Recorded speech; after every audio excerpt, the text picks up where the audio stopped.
Always invite Jeremy to your conference. If you have a conference that you're putting on, always invite Jeremy. Okay, so remember all of the cool stuff that I said about HAWRAF? Well, Andrew Herzog, one of the founders, is finally here, and we're ready to go. So thank you, Andrew. Now he's looking for the clicker. Let's get him the clicker. This is all going to go well. Don't worry. Andrew Herzog, everyone. I'll get you the clicker. Awesome. Sweet. Hello, Montreal. So this is the clicker. Awesome. Yes. This guy. I think so. Let's see. Yes. Okay. So this was supposed to play like while I was walking out. So we'll look at it for a couple of seconds. Okay. Wait for it. Wait for it. Boom. Hello.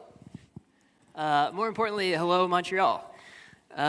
It's really great to be here. Thanks to Sam and Andre and Max and all of the dynamic crew.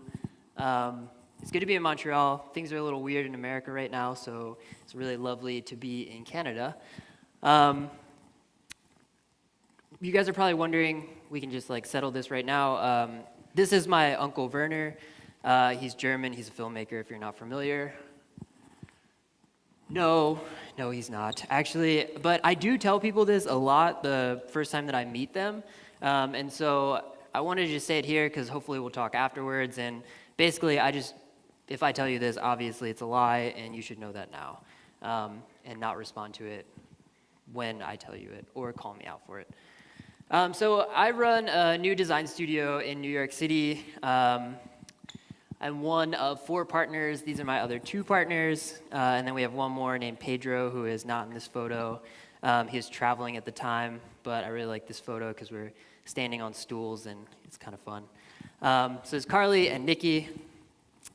If you're wondering how to pronounce HAWRAF, it was a name that we thought would be a lot easier for people to say. It's a made-up word. We thought it'd be a lot easier for people to say, but we made this great little mnemonic device. So you basically just take the word saw minus the S, add an H, and then raft minus the T plus haw gives you HAWRAF. It's pretty simple, self-explanatory. Now you guys all know, and it'll be super easy. So I spent the first years of my career working at a bunch of places. I started out after college in advertising. I worked at RGA, which is like this big global ad agency in New York City, and then I got tired of that. And then I went and worked at a really small design studio called Sagmeister & Walsh, also in New York City.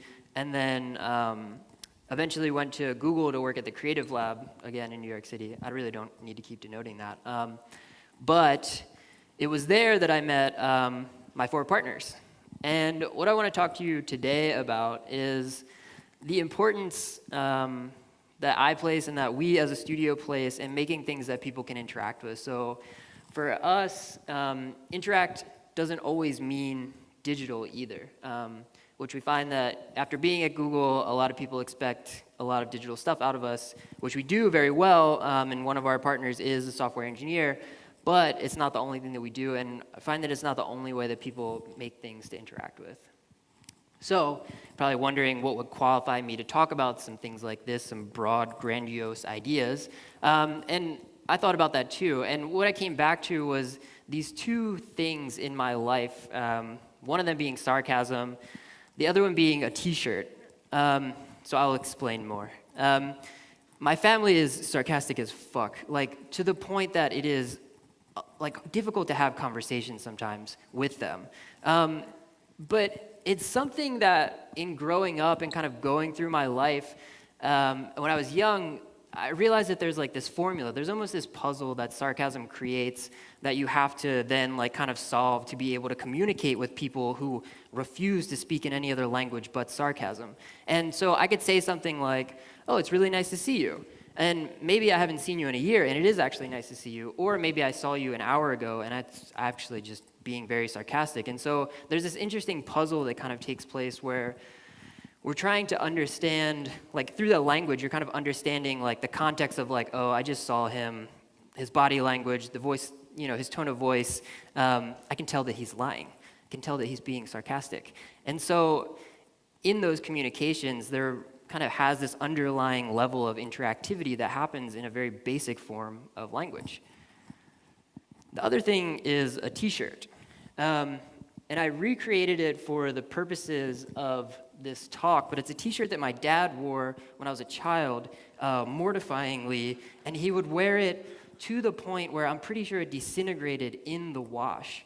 But looking back at it, the thing that was really interesting and the thing that I think kind of left an impression on me was that whenever he would wear this dumb t-shirt, we would be out and, like I said, embarrassingly, people would like walk around him, or they would ask him to turn around, or they would ask him, how do you keep an idiot busy? And again, like as a child, it's just like so embarrassing. But later on, I kind of understood the fact that like this is a medium in and of itself. This t-shirt was an interface, and the interaction is people engaging with him and having this conversation about like what is on this dumb t-shirt. And it's something that kind of always stuck with me. So something that we like to say and that we use in the studio is that when you put these like communications out into the world, you should invite people to say something back. So as people that are making visual communications, I think a lot of people here are designers, so you're making things that communicate things out in the world. We find that it's like most successful or most interesting when people can like have the opportunity to kind of say something back. And that comes in the form of making things that people can interact with. So those things can be anything from identities to posters to illustrations to photographs to films to the things that like we're more familiar with being interactive, like websites and apps and things like that. So I'll talk you through a couple of things that we've done that kind of live in this realm. The first one is a project that I did personally before founding HAWRAF called the Smart Dumb Watch. And I was asked by this watch company, they're doing like artist series of watches. They asked me to do a series. And it was right around the time when the Apple Watch had come out. And so at the time, like this conversation, this vernacular around smartwatches. And so Apple Watch, smartwatch, obviously gives you like 1,000 ways to interact. And for me, it was interesting to think about, so does that make like the watches that we typically use before smartwatches dumb watches because they can only do one thing? They just tell time, maybe they tell you the date. Those just become like a one interaction model watch. And so I was interested in like, they were interested in making dumb watches, in my opinion, like one function watches. But I was interested in if you could add like a layer, another layer of interaction to these watches. So I ended up making this series. So this one was called The Mathematician. So you could tell time, but you could also practice up on your math skills. And if you weren't very good at math, then you were going to have a really tough time understanding what time it was. This one was called The Traveler. It had 12 different hellos, so possibly if you're traveling somewhere new, you can figure out how to say hello there. This one is just a good reminder that time is money, as we all know and we should all be aware of. And then sometimes like dumb watches are just dumb, and you know you should just be reminded to eat a piece of pizza every once in a while. So one of the first projects that we worked on as a group with my partners was while we were all still working in Google's Creative Lab. And I'm sure, as most of you know, job applications can be a little bit tedious and a little bit boring at times. They often look like this form where you kind of send an email into the ether of nothing, and you're not really sure where it goes. And so we were asked to make a new application website for the Creative Lab 5 program at Google, which is this year-long program where they bring in like an artist or designers, writers, coders, filmmakers, and they spend the year basically making stuff that they self-initiate that could be then used for Google stuff, or working on just projects that are going on in the Creative Lab. And so when they asked us to do it, they're kind of like, let's do this like one simple one-page site, pretty nice and easy. But we're really interested in this idea of like, these forms suck, and it would be cool to make something that allowed people to kind of like show a little bit before they show like where they went to school, what their names are, their portfolio, all that sort of stuff. So we created this website that acted as a visual cover letter. And it borrowed a lot of language from like the UI of design tools and things like that we already know. You could duplicate objects, you could skew them, you could write in it. And it's all while kind of like being a reference to the Google homepage itself. But it gives everyone the exact same set of tools to start with and gives them the ability to make something with it. Even for developers who might not be designers or familiar with these types of tools, we built this whole intensive like code trail where you could unlock different features than designers could unlock. Like you could add strokes, or you could change colors. And then if you went all the way through all these like code challenges in the console, you ended up getting like this little badge on the final piece that was made. So it was a nice way of like denoting like, this might look not as cool, but I'm a really, really good coder. So the cool thing about when you give people like a very limited set of tools is that when they're motivated, they create all sorts of things. So some things were like very programmatic and definitely built like using the console. Other things more figurative and kind of like telling a little bit of a story. And then some of them are just like out of control, insane. This guy was like tweeting sketches at us and like his Illustrator files, and then obviously he's very good at code because he has the little badge and he must have gotten into the code to like make all of this stuff and change all these colors. But it's really kind of amazing. And the year prior to this, I think the year prior to this, they had about 1,000 applications. And I think they just wanted to boost that like a little bit. And in the first month that we launched this project, we had 8,000 applications. And the one woman who's responsible for taking care of all this stuff, like actually sourcing those 5 people, was not super happy about it, because that number just kind of continued to grow. But it was super cool and a really fun project. And so after we finished that project, I had this thought that design tools are oftentimes expensive, difficult to use, and just kind of like overall a little bit inaccessible, as you can see here. I mean, they're familiar to us because we use them all the time, but to like a lay person who's interested in kind of making something quickly, it's a little bit more difficult. And at the same time, we were in the lab, we were kind of doing some stuff around drawing and artificial intelligence that was kind of fun. And so we kind of combined these ideas, and we had built the 5 site, which had a lot of the features that you find in the Creative Suite in your like popular design tools. And it ran in the browser. And so the idea was like, well, what if we could put all that stuff in a browser and just put it up on the web and give it to people to use? And like I said, we were kind of messing around with the AI stuff, and what you find is that like even when you give people like a design tool to use, most people don't consider themselves like creative or artists or designers, so they kind of have a little bit of a tough time getting started. So with the stuff that we did with the AI was that we kind of created this autocomplete function for your drawings, and then we commissioned artists and designers to create this huge bank of illustrations where if I'm starting to draw something and I'm using like the magic pencil tool, it's starting to like suggest like what it thinks it could be, and then if I'm really good at drawing, then I don't care. I probably wouldn't use that tool. But if I'm not, and I'm just more interested in making something quickly to communicate something, I can use that tool to find like an icon or an illustration that's already been made that can help me to better communicate my idea than I can.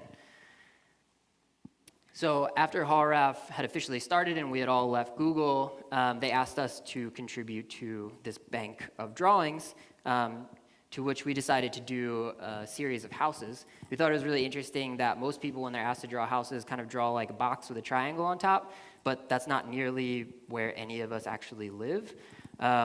So we created this series of houses that was everything from like an igloo to a grass hut to an apartment building to like your regular suburban home. One of the first campaign projects that we worked on as a studio was for this dental startup that's based on the West Coast. Their idea is like kind of reinventing dentistry, making these like really nice experiences so that kind of changes your perception of like wanting to go to the dentist, which to me at the beginning sounded like very pie in the sky idea. I can't see ever wanting to go to the dentist, but I don't know. They seem to be doing a very good job at it, and they were interested in expanding. They're going down the West Coast and into Austin and various places around Austin, so they kind of tapped us to create this campaign for when they were introducing themselves to new cities. And while we never ask anyone to smile or tell anyone they should smile, because just not a good thing to say. We did find that a lot of people, everyone has like their own smile, and they kind of identify with it, whether it's a side smile or a square smile, or like no smile at all, really. And we created this kind of like graphic language around these different shaped smiles that we would then kind of like create assets for that would be placed around the city. So it might be like a billboard that had nothing but the smile on it. But the idea was that I see this billboard on my way to work, and then when I'm walking around for lunch, I see the posters again that have totally different smiles on them. But overall, I'm kind of piecing together this idea of what this thing is based on all of these smiles. It's kind of like this little treasure hunt that exists within this overall campaign. We even made them a little sticker pack for your photos.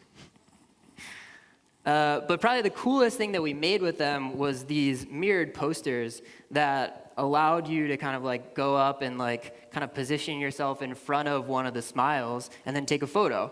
You could even like hold your dog up and kind of position them right in the way of like the smile. And it just led to like this really nice and organic way for people to interact with this brand and this campaign, and then be able to share and kind of like be part of this company's initiation into a community. Speaking of interactive, nature. I was camping last summer. I was going for a hike while I was camping. Saw this rock with moss all over it. And I don't know if you guys are familiar with, there's a saying that moss only grows on the north side of things. I'm not sure if it's true. I actually am pretty positive that's not true at all. But for some reason, there's like a proverb or like a legend to it. And I was kind of inspired. So I did what most people would do, and I bought a couple pounds of moss and had them shipped to my New York City apartment. Because that's the thing. And then I spent the next mornings of the next like 4 weeks going around New York City and wheat pasting moss on the north side of objects. And the idea being that if someone was familiar with this idea that moss grows on the north side of things, they could use these objects to position themselves, or orient themselves rather, in New York City, which can be a little confusing at times. The like nerdy thing about these photos that I really like pointing out is like I did this really early in the morning, and so the sun rises in the east, so all the shadows point to the west. So that's kind of like how you can tell that the moss is actually facing north. Very nerdy, but I like it. It also looks, I think, really nice. This guy obviously needed a lot of help getting around. And then the mail.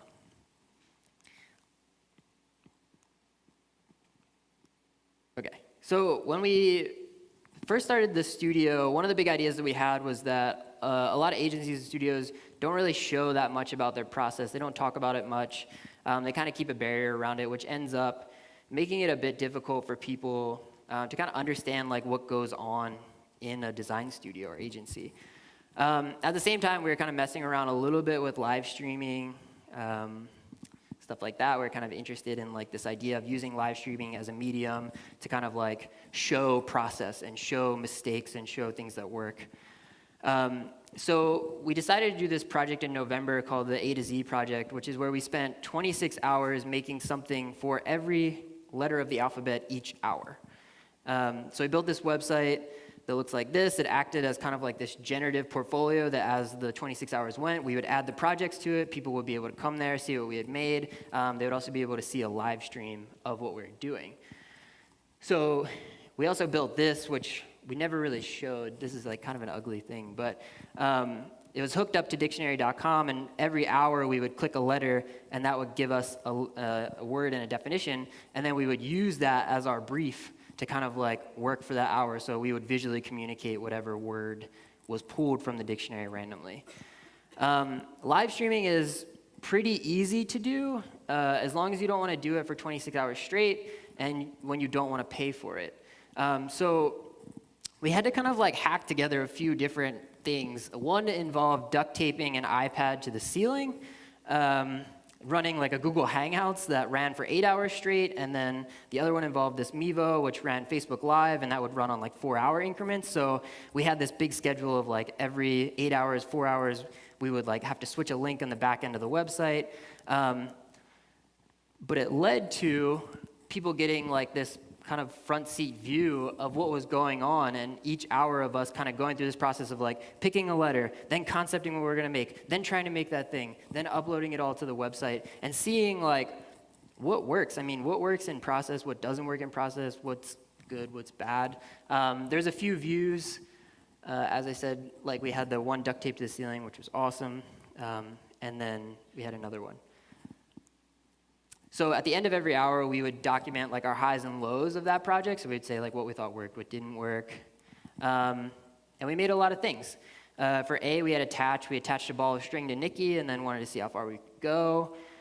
Cohabit, we designed a house that we thought we could cohabit together. And now that we're a year into the studio, I don't think that there's a house big enough for us to cohabit together, to be honest with you. Digit is like a form of measuring using the width of one's finger. We made like little short films about the initial moment before something happens. We even made a music video and music, which I guess the audio isn't synced for this, but for Jive. And the cool like interaction in live streaming is that you can either be a passive viewer or you can be an active viewer. And at about like 4 a.m. when all of our friends, probably the only people that were watching this thing, had gone to bed, and we were like 22 hours into it, 20 hours into it, kind of falling apart, we started getting these messages from students in Australia who are watching the live stream and kind of like, oh man, we have this up in our university, everyone's watching. And so for us, it was kind of like this reminder that even though we're in New York and it's 4 a.m., around the world there's people maybe watching this, and it turns out there's someone in Australia watching it that kind of gave us the motivation to keep going. So this is what we looked like at the beginning, and then this is what we looked like at the end. It was very rough. As you may be familiar, things are a little bit of a shit show in America right now, and not in a good or very funny way at all. In January, we had the women's marches basically all across the country in almost every city, major city and small cities, around to kind of show support for minorities and women. And a very talented and exceptional woman that we knew from our days at Google, who left prior to us leaving, had started a company called Ask Tia, where she was building this digital private women's health assistant that aimed to create a safe space for women to be able to ask questions about sexual health, birth control, and their insurance. And the product wasn't ready to launch yet, but she was very interested in doing something for the Women's March. She was like, we're a company, that's about this, that's pretty much threatened by this administration. We should do something.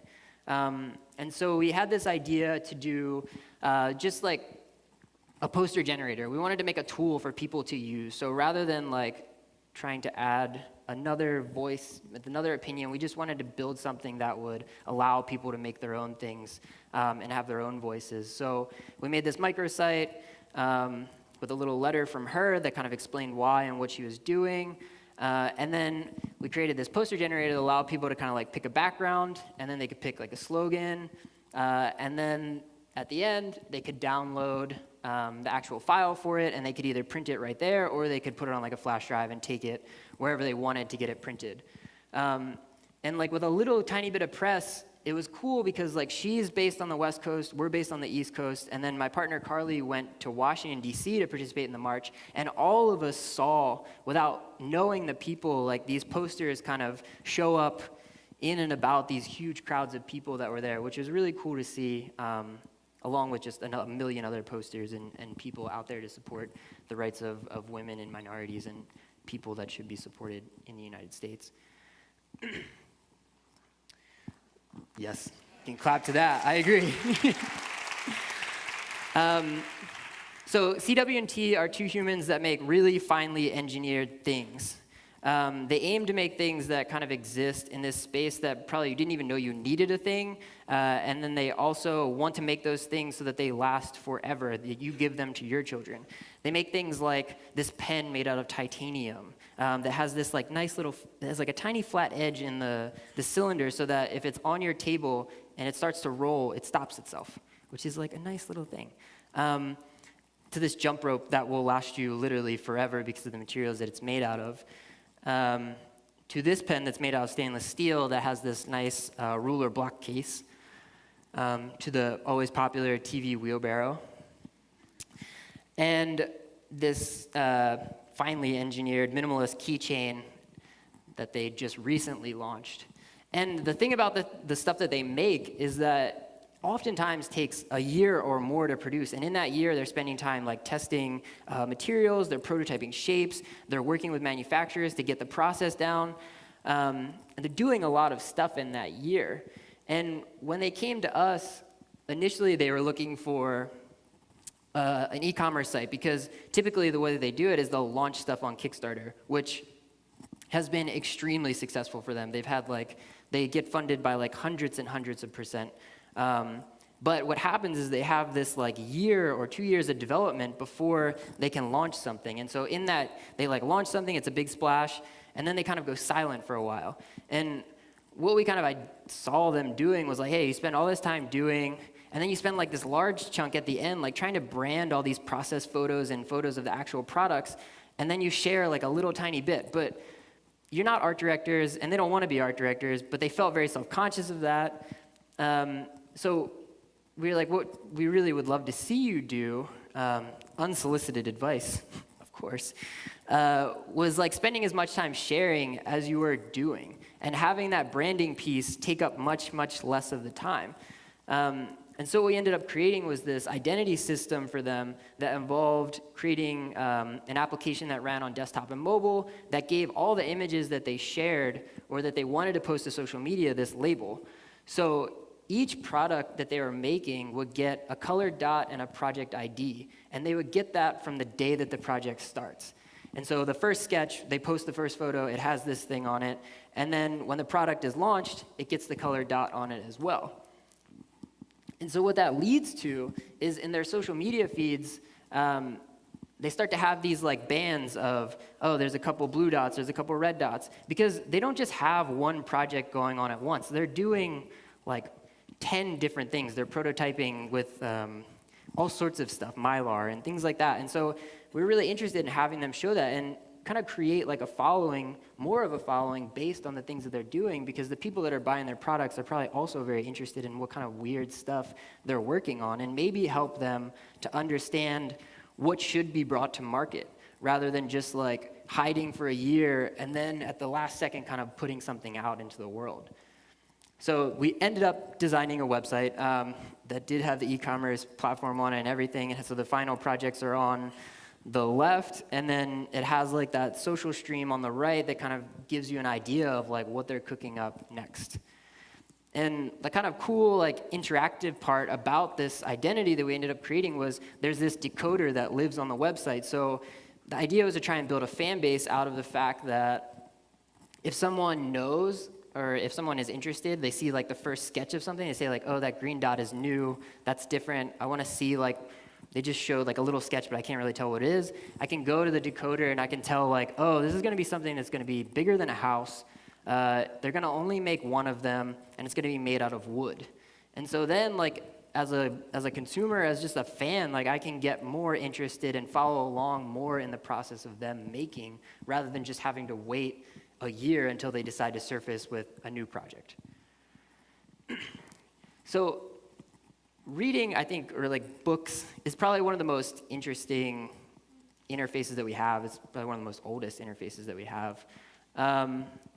We had the pleasure of working with this guy, Taeyoon Choi, who's an artist, and he was working on writing his third book called The Poetics and Politics of Computation.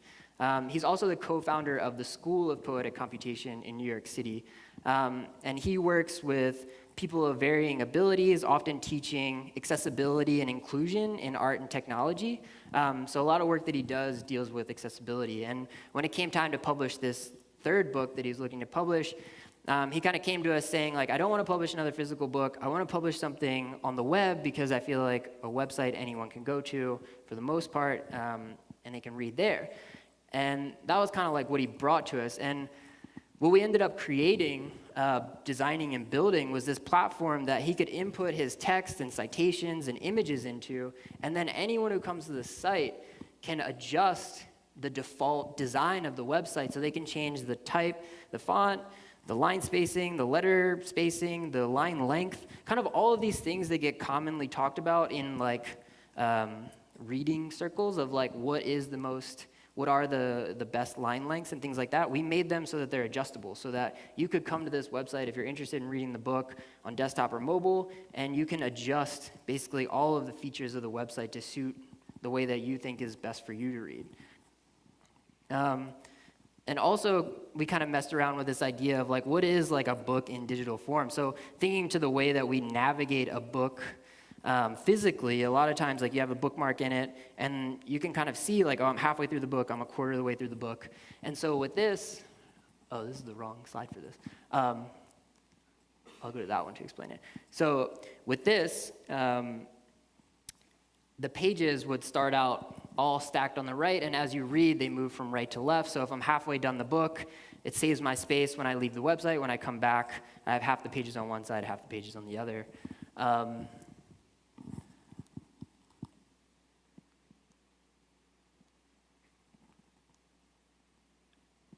then the last feature that we did, well, we did a lot of features, but one of the other cool features that we did with this is like blinder mode of if you could like create these little blinds that would then kind of focus you into a certain portion of the actual website so you weren't distracted by everything else that was going on. So that's pretty much it. Hopefully like some of this stuff gives you an idea of what I'm talking about when I say that you can make things for people to interact with. They're not always going to be digital. They don't always have to be digital.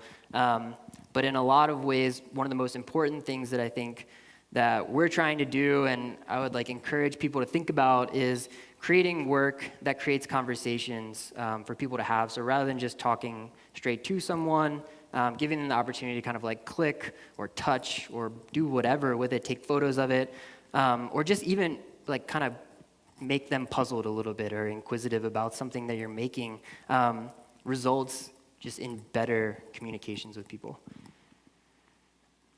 And lastly, have you guys ever thought about this? Is this just me? Montreal, Mount Real? I don't know. We can talk about it later. Thank you. That's the end. Thank you, Montreal. Follow me on Twitter, Instagram, send me emails, all that stuff. I'm done.